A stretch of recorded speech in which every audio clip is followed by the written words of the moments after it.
Israel taking all necessary measures to ensure the safety and security of UN peacekeeping forces and Lebanese armed forces, and the need to pivot from military operations in Lebanon to a diplomatic pathway to provide security for civilians on both sides of the border. Secretary Austin again raised concern for the dire humanitarian situation in Gaza and stressed that steps must be taken soon to address it. In each of his calls, the Secretary reiterated the United States' commitment to Israel's security. And that's why, over the weekend, Secretary Austin authorized the deployment of a Terminal High Altitude Area Defense, or THAAD battery, and associated U.S. military personnel to help bolster Israel's air defenses following Iran's attacks against Israel on April 13th and again on October 1st. Yesterday, an advanced team of military personnel and initial components necessary to operate the THAAD battery arrived in Israel. And over the coming days, additional personnel and THAAD battery components will continue to arrive and will bring the THAAD to fully operational capable in the near future. This decision was made in part of the broader adjustments the U.S. military has made in recent months to support the defense of Israel and protect Americans from attacks by Iran and Iranian-aligned militias. This is not the first time the United States has deployed a THAAD battery to the region. Earlier this year, a THAAD was deployed to the Middle East following last year's October 7th attacks to defend American troops and interests in the region. In addition, the United States has previously deployed a THAAD battery to Israel in 2019 for training and an integrated air defense exercise. Shifting gears, the department continues to support relief efforts related to Hurricane Helene and Milton and will continue to work with our federal, state, and local partners to help our fellow Americans. As of earlier today, the National Guard has mobilized more than 4,500 guardsmen from 7 states for response and recovery missions following Hurricane Milton. The U.S. Army Corps of Engineers has approximately 300 people supporting with temporary roof support, infrastructure assessment, debris control, flood response, and more. The department's response efforts for Hurricane Helene continue as well. The National Guard has roughly 3,000 guardsmen from 13 states mobilized and approximately 1,500 active duty soldiers who are mobilized and helping with response efforts. The U.S. Army Corps of Engineers has more than 560 personnel engaged in 27 missions across the region. Some of that includes supporting debris control, temporary power, infrastructure assessment, flood control, and safe waterway assessments. Secretary Austin continues to receive updates on these response efforts, and the department continues to engage with interagency partners. Shifting gears again, in September 2023, Secretary Austin announced that the department would, for the first time, begin to proactively review the military records of former service members discharged under Don't Ask, Don't Tell due to their sexual orientation. The review was focused on those who might have been eligible for upgrades to the characterization of their discharge or changes to their reason for separation but had not yet applied. After a year of exceptional work, the military department review boards directed relief in 96.8% of the 851 cases that they proactively reviewed. What this means is that of the nearly 13,500 individuals who were administratively separated under Don't Ask, Don't Tell policy and served long enough to receive a merit-based characterization of service, 96% now have an honorable discharge. The department is sending former service members who obtained relief through the department's Don't Ask, Don't Tell records review initiative information on how to obtain copies of their new discharge certificates. We encourage all veterans who believe they have suffered an error or injustice to request a correction to their military records. Today, the Secretary held a bilateral engagement with Minister of Defense Poulsen of the Kingdom of Denmark here at the Pentagon. The Secretary values the United States' close relationship with the Kingdom of Denmark, and a readout will be available later online today at defense.gov. And finally, tomorrow, Secretary Austin will travel to Brussels, Belgium, from October 16th through 18th, 2024, to participate in a series of multilateral meetings, including the NATO Defense Ministerial and the Ministerial of the Force contributing members of the Global Coalition to Defeat ISIS. These engagements and others will focus on strengthening NATO's collective defensive posture, adapting the de-ISIS coalition to an evolving threat from ISIS in the Middle East and globally, and enhancing military support for Ukraine.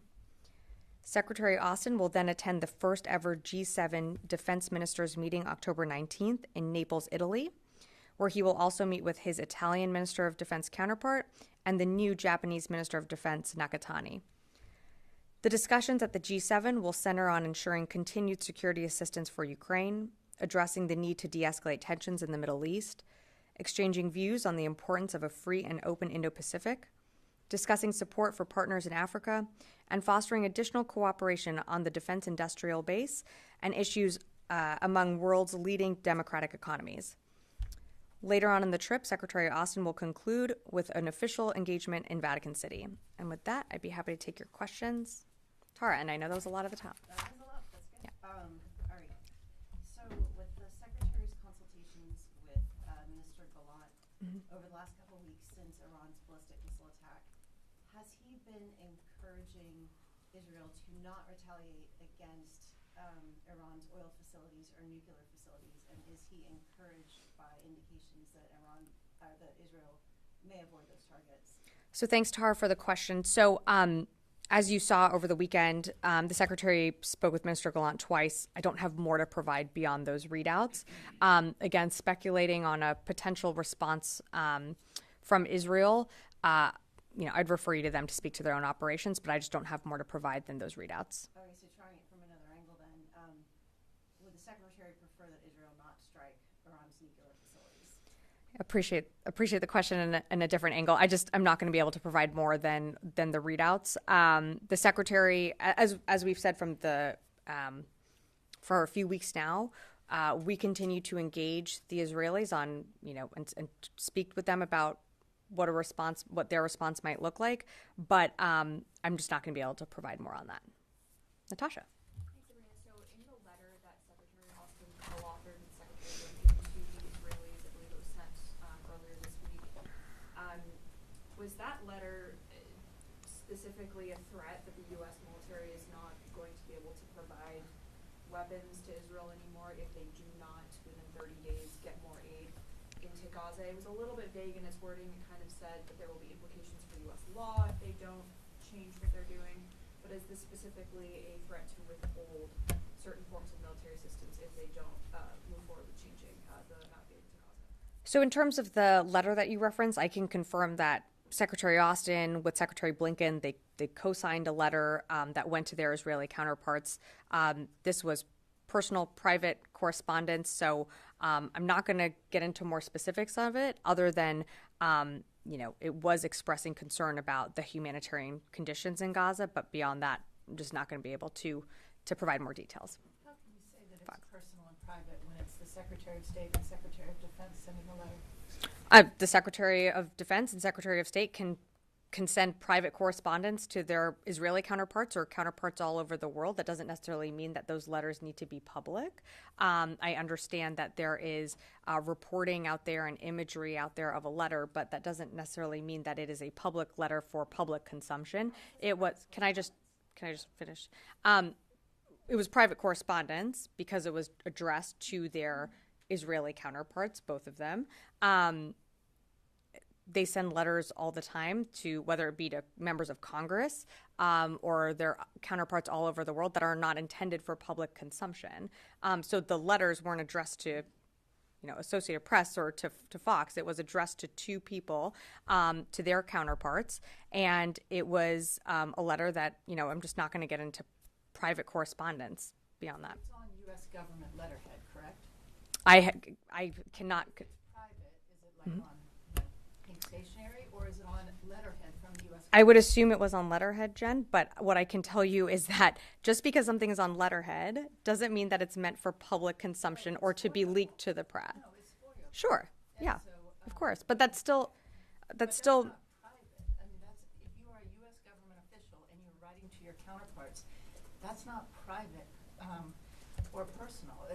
You are a U.S. government official. You are a U.S. Can we just? I understand the back and forth here, but so I think, in fairness, U.S. government officials can engage their counterparts. They can have closed-door meetings with their counterparts. They can do calls with their counterparts. We provide readouts of those calls. There are letters that are sent often between government officials that are not intended to be made public. I have seen some of the social media circulating around this letter. I understand the questions that you're asking about it, but this was meant to be a private letter. I shouldn't have said personal, a private letter between government officials talking about the situation in Gaza. And it was intended to be private. And those are conversations that also happen in person that are private conversations. We don't read all of those out every single time. Can I come around the room, or do you have another one on this? But it's also Sure. citing official U.S. policy on how they qualify someone or a country to qualify for foreign military financing. That's just U.S. policy. Yeah, so I'm just not going to be able to go into more details on the letter itself. Again, I confirmed that a letter was sent. It was meant to be private. Someone obviously felt the need to get out this private correspondence, but I'm just not going to be able to get into more details on that. Phil. So the State Department, the spokesperson said that, talking about this letter, said that the quote is, we need to see further changes by the government of Israel.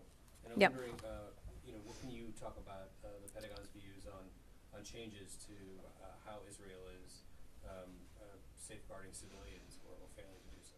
So I think, without speaking to the letter itself, you've seen us from this podium and from a few of the readouts that the Secretary has done with Minister Gallant speak about the deteriorating and dire humanitarian situation within Gaza.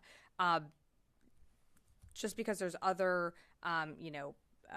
engagements happening in the region doesn't mean that we've taken our eye off of what's happening in Gaza. And we know that, humanitarian aid still is stalling to get into Gaza and to reach, civilians that need it desperately. So that's some of the things that the Secretary talks about in his calls with Minister Gallant. Those are some of the things that we've also read out publicly in our readouts. This letter follows on a letter that I believe Secretary Blinken sent in April.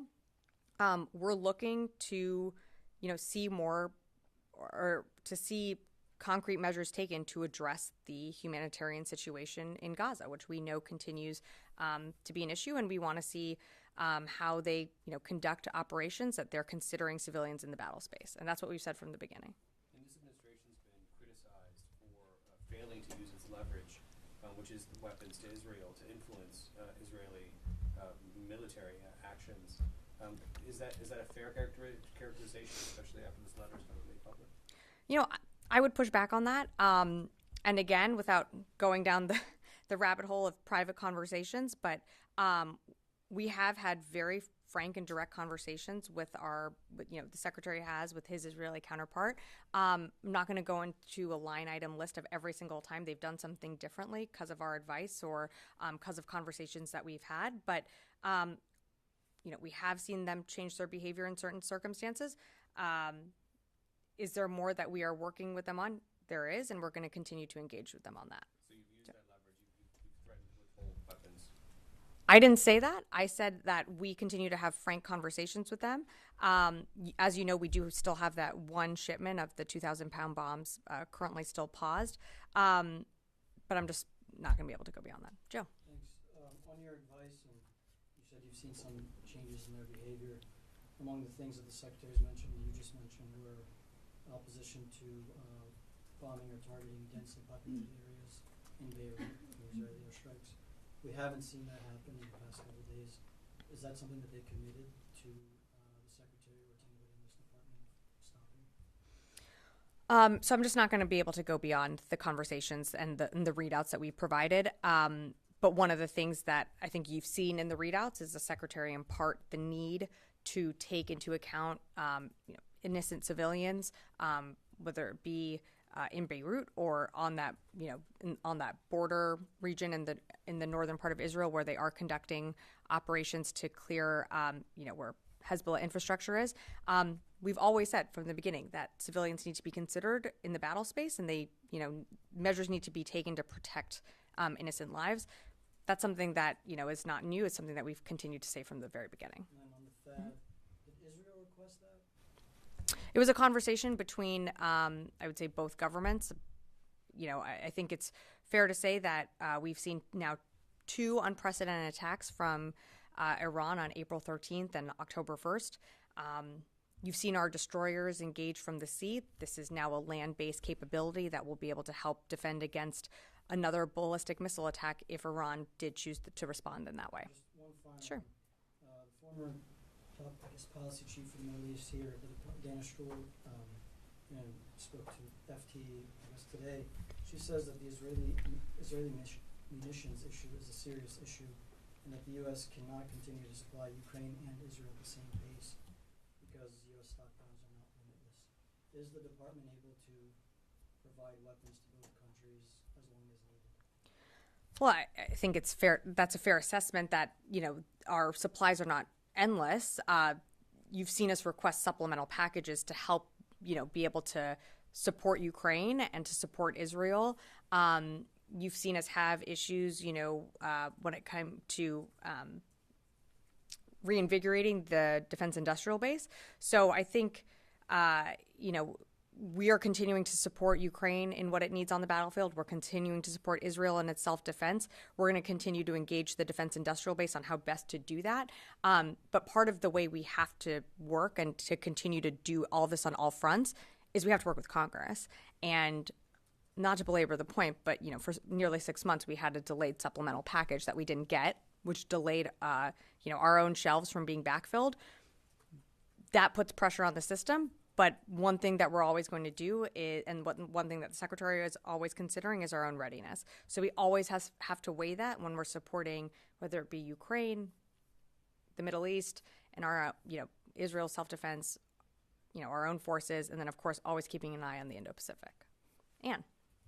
So putting the letter aside, is there anything that you can say that Secretary Austin wants to see done? What specific things does he want to see Israel do in the next 30 days to increase aid? And then also there was mention of the NSM-20. So is there a concern that Israel is breaking these policies that U.S. weapons are being used in possible war crimes? So just not going to be able to get more into the letter. In terms of what the Secretary wants to see within Gaza, you've seen it in his readouts, what he said, that he wants to see, and what I read at the top is the humanitarian situation continues to deteriorate in Gaza. And that's why, we did what we did over summer, which surging and installing a maritime corridor in to get humanitarian aid in any way that we could. And we're also conducting airdrops as well. We know that more trucks need to get in. That is, and we've said that from the beginning when we installed JLOTs into the, beach in Gaza. The land routes are the most effective way to get aid flowing to the civilians that need it most. So, of course, we want to see those corridors open up. That's something that the Secretary continues to emphasize in his calls. I'm not going to be able to go more into the letter other than what I said earlier, but the humanitarian situation in Gaza certainly remains on the Secretary's mind in all of his calls with Minister Gallant. Wafa. Hi, Sabrina. First, on the fact that requires a significant number of boots on the ground. Are we seeing here a shift in this administration, no boots on the ground policy? And then I have another question on Lebanon. Sure. So just to clarify, Wafa, the THAAD will take approximately 100 soldiers to operate it. No change in terms of, take a step back. We've had personnel in Israel before October 7th. So we've had a relationship with Israel and having a military footprint there. Think of the THAAD as an augmentation to just Israel's air defenses and exactly what our DDGs do in the Eastern Med. They provide a ballistic missile defense capability that is, sea-based. This one's land-based. So it just augments Israel's self-defense. It's, we saw the attacks that happened on April 13th and October 1st. We know that we need that additional layer on land, and we're happy to provide it. On Lebanon, in his recent phone calls with Mr. Gallant, Secretary Austin reinforced the need to shift from military operations in Lebanon to a diplomatic pathway in a feasible, as soon as feasible. Has Secretary Austin asked Mr. Gallant of a timeline? Has the chance to discuss a timeline with him about the operations in Lebanon? And I have another follow-up. Sure. I don't have anything to add on timelines, but the secretary, of course, continues to urge for a diplomatic off-ramp here. We know that that is the best path forward. That's what we want to see. That's what this administration continues to push forward for. And so that's what he emphasizes in his calls. You had another one? Yes. Sure. Has the Pentagon reached out to the Lebanese armed forces after last week Israeli strikes that killed 2 Lebanese armed forces soldiers? And is the assessment here at the Pentagon still that Israel is just targeting Hezbollah, given also that it targeted the UNIFIL forces in South Lebanon as well? So our assessment is that, yes, they are still conducting operations to go after Lebanese Hezbollah, infrastructure, C2 nodes along that northern border. As you heard me read out at the very beginning, we expressed deep concern over, what happened with those UN peacekeepers that were, within Lebanon. But that is still our assessment that they are conducting operations against Hezbollah. But you didn't reach out to them. Oh, I'm sorry. I didn't mean to not answer your question. I don't have anything to read out from the secretary's level. I can't speak for other components within the department, but nothing from the secretary's level. Charlie. Sabrina. Charlie. Private or otherwise, there's a formalization about a letter. It's a document. It's Sure. signed. It can be traced. Who does that serve? Is it because the United States needs to be seen to be doing something? Knowing this letter would get out, signed by these 2 very important figures at this particular time. Why? Why wasn't it a phone call? Why was it a letter? Okay.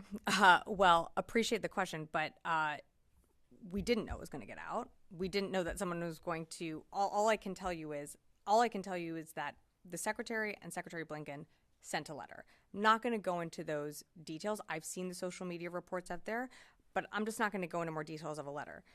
Why do you make a phone call versus sending an email versus sending a text? Look, I'm not going to go into the decision making of why a letter versus a phone call, but it was meant to be a private correspondence between 2 senior administration officials, from the Department of Defense and Department of State to their counterparts. Again, I understand it is an official letter on official letterhead, but those correspondence are still, meant to be private, and so I'm just not going to go into more details on the letter. There's a paper trail. It was literally making a statement. It is literally a statement. Yeah, but Charlie, you also have to understand that we do statements that are press releases that are for press consumption. The secretary does calls with his counterparts all the time. We don't put, a live stream of that on defense.gov for everyone to listen to. Those are meant to be private conversations. This was a private correspondence with their counterparts. Again, I'm just not going to be able to go into more details on the letter. Ask about that. Sure. In terms of when it becomes operational, I know we can't discuss that. But what specific role does it fill?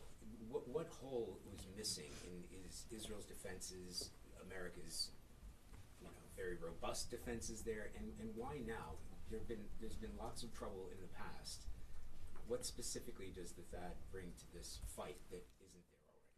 So you'll remember that on October 1st, it was approximately 200 ballistic missiles that Iran fired towards Iran. That was nearly double what we saw on April 13th. So they launched more of a certain capability. On April 13th, we had more of our fighters in the air shooting down UAVs and, cruise missiles. Our fighters are not going to engage these types of ballistic missiles. The DDGs in the Eastern Med on April 13th were the ones that engaged the ballistic missiles. So what we saw on October 1st was them, adjusting their strategy. We have to augment Israel's air defense systems. We are there to help in their air defense and in their self-defense, and in doing so, augmenting their air defense. So why now? Should Iran choose to respond again with, again, not trying to go down a hypothetical, but if it's more ballistic missiles or what we saw previously, a THAAD adds capability to Israel's air defenses and can help shoot those down and protect, innocent civilians there, and that includes Americans who are in Israel. So we've made some of these force posture adjustments in the past. We are always nimble, always able to adjust as needed. This was a decision that the secretary decided to make. Fadi. Thank you, Sabrina. Of course. So as you said, the deployment of this in case Iran decides to attack again, which means potentially U.S. soldiers might be in harm's way. For a year now, you've been telling us the U.S. is not involved in this conflict. Putting troops on the ground now wouldn't make the U.S. involved in the conflict. No, Fadi. What would you do? Potentially these soldiers could be targeted as well by Iran. So, Fadi, I think it's important to remember that the THAAD serves a similar purpose to our DDGs. It is an air defense system that is helping augment Israel's air defenses that can help shoot down ballistic missiles. This is also meant to be a temporary provision of air defense capabilities to better protect Israel. It's in keeping with our intent to reduce tensions, and it is, also there to help de-escalate. But of course, as the president has said from the beginning, we are there to support Israel's self-defense. This is a capability that we felt was needed.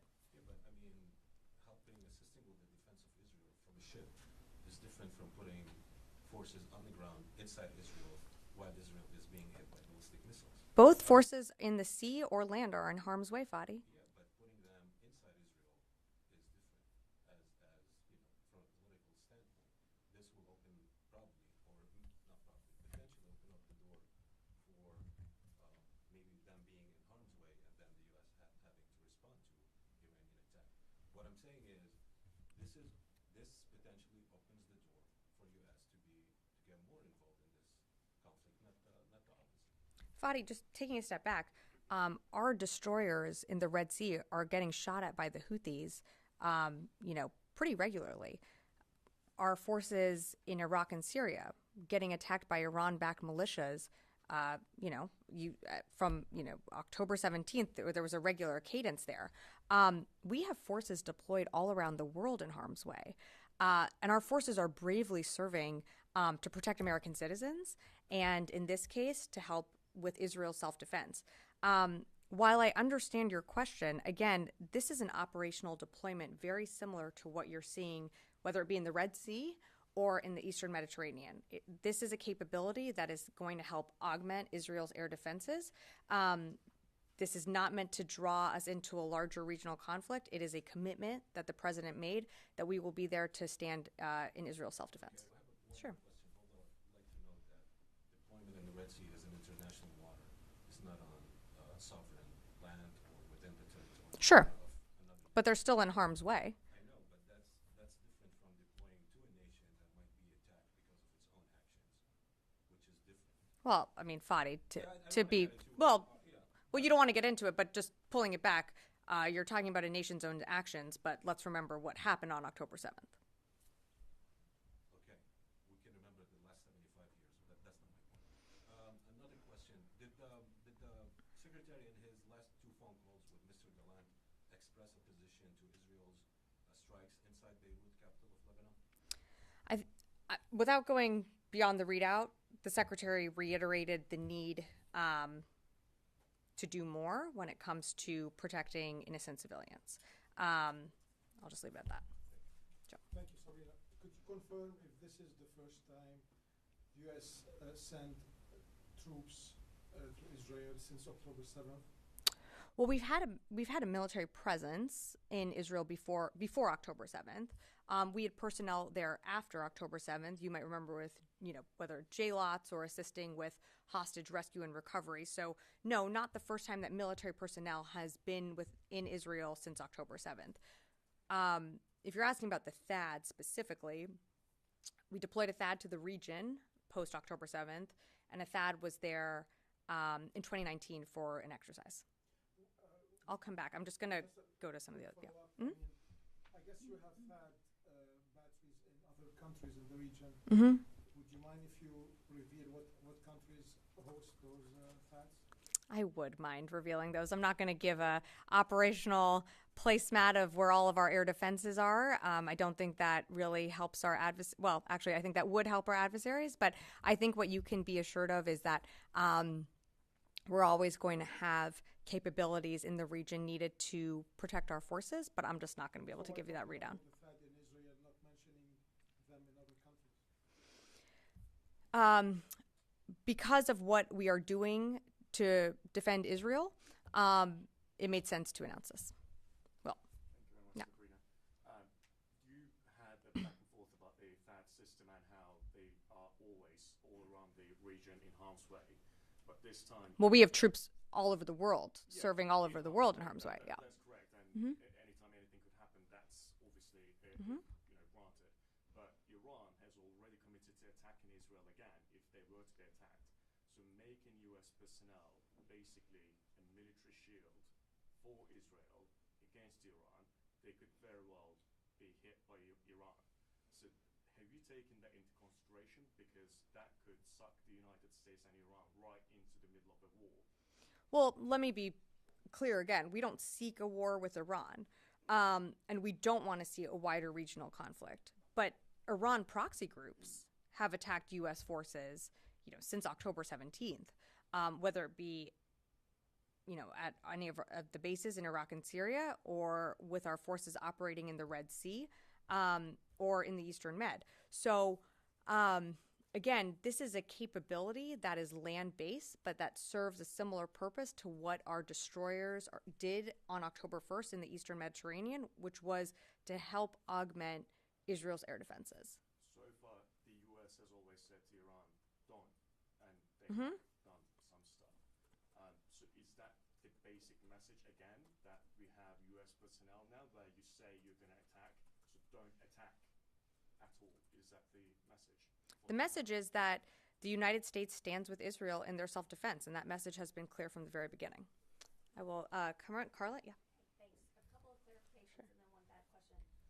So you said you're not going to discuss the letter, but you are confirming the authenticity of the letter that has been circulating online, right? There's no dispute on that. I am not confirming the authenticity that's circulating. I am confirming that they co-signed a letter that was sent to their Israeli counterparts. Okay. And then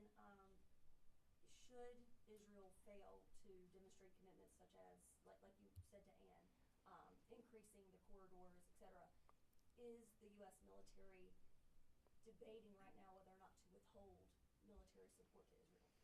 Yeah, so appreciate the question, Carla. Israel continues to receive support from the United States, whether it be through FMS sales or what you're seeing, that we're doing in Israel self-defense. I just don't have more to provide. But should they not make the changes that you have called for? Yeah, I'm just not going to go into more details. Okay, and then on the THAAD, you announced the THAAD to Israel. Should there be another THAAD in Eastern Europe, Romania, Poland, then some of the places that have been mentioned in the past, why would those THAADs not be used to help defend Western Ukraine from Russian attacks? Because if you can send a THAAD to Israel to help stop attacks from Iran, why would a THAAD in Poland or Romania, for example, not be utilized to help defend civilians in Ukraine? Okay. So different capabilities, different wars, different regions.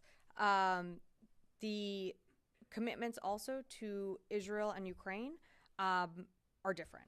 We have a long-standing partnership to come to Israel's self-defense. You've seen the president commit that from October 7th. And when Ukraine was attacked over 2 years ago, the president made a commitment to stand with Ukraine for as long as it takes. But again, you're talking about different capabilities being moved, and what's needed for, should Iran attack again, is a THAAD. For engagements from, what Russia is doing in Ukraine, different capabilities, such as, as you know, I don't need to go through the long list, but not to use this expression, but it is a little bit of apples and oranges here. So, I don't want to go down the whole list of everything that, we're providing Ukraine to everything that we're providing Israel. But what I can tell you is this administration, this department continues to support both in the different needs that they need. And just a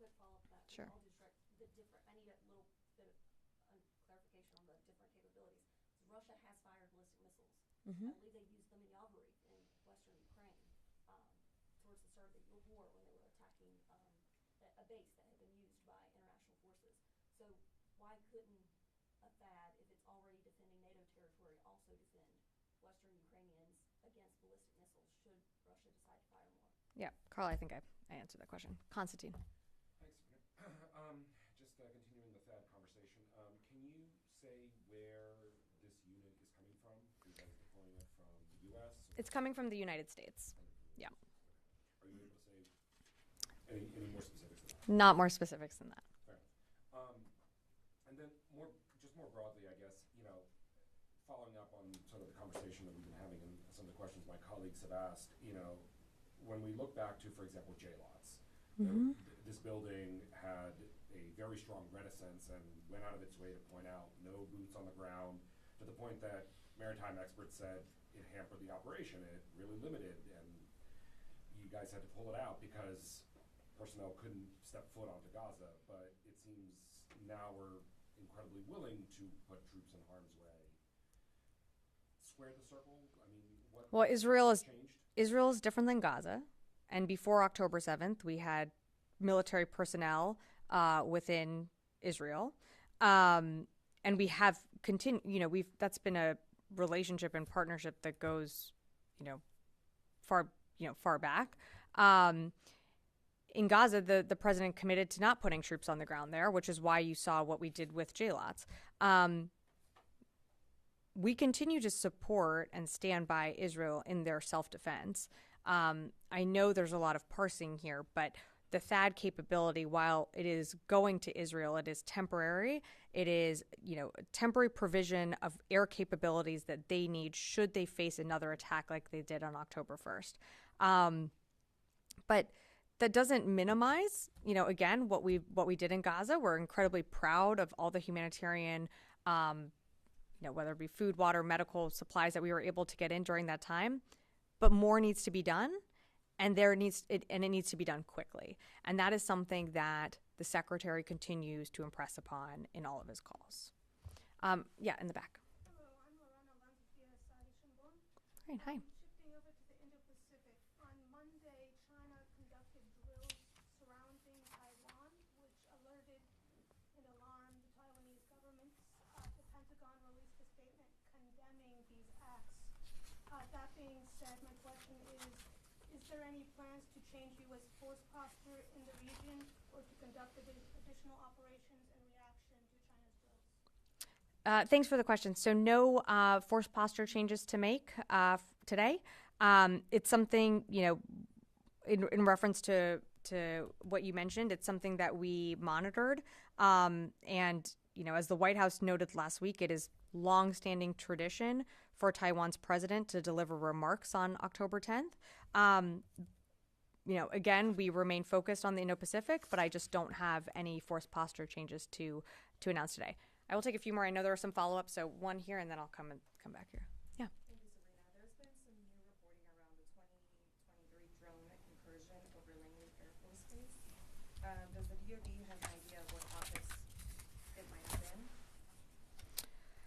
Thanks so much for the question. So specifically, Langley Air Force Base did experience incursions of unauthorized unmanned aerial systems last year in December 2023.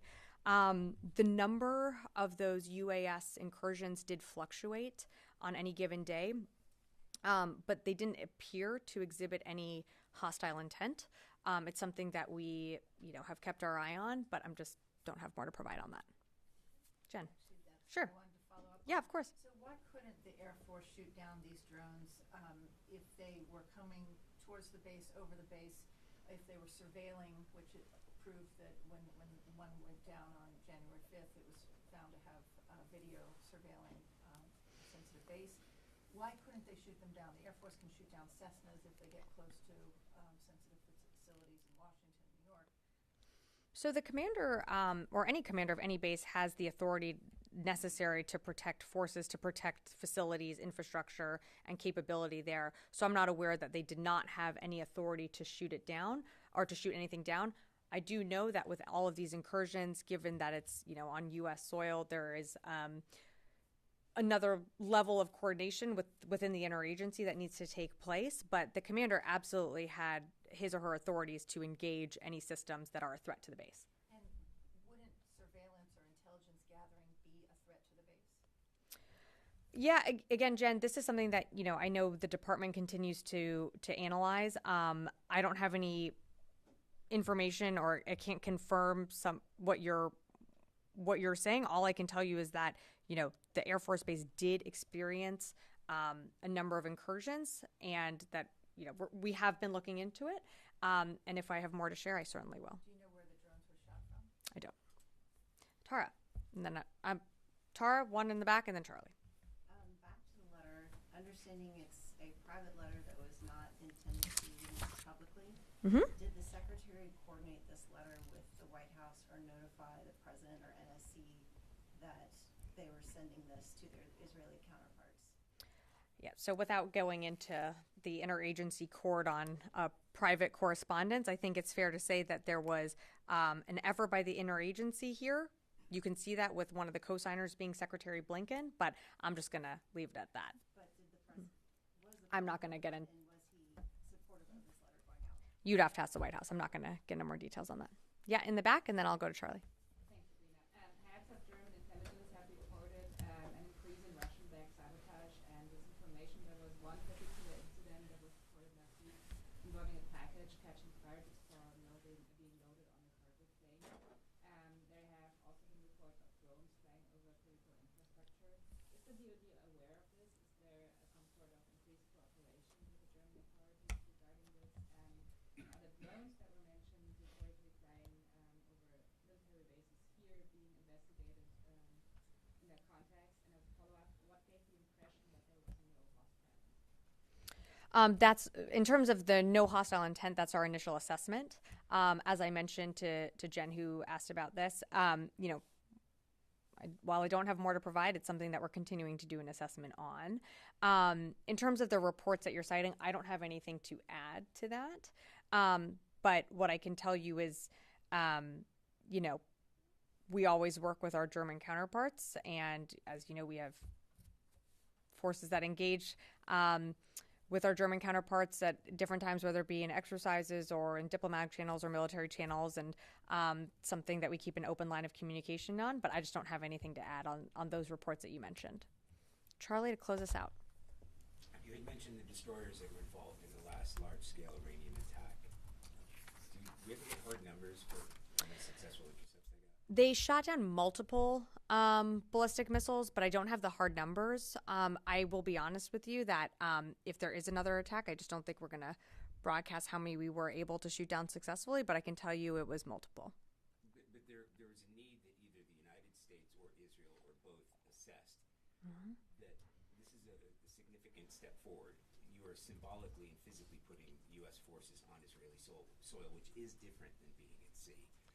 So that need must have been so pressing. Was it because the attack was more successful? Or did they get to the military bases? Are the Israelis that concerned about a large-scale attack from Iran to put U.S. forces on Israeli soil? The attack was almost twice as large as the attack that we saw on April 13th in terms of ballistic missiles that were used. So are we concerned? Yeah, of course we're concerned. We don't know what a response could look like, but we're not going to also wait and find out.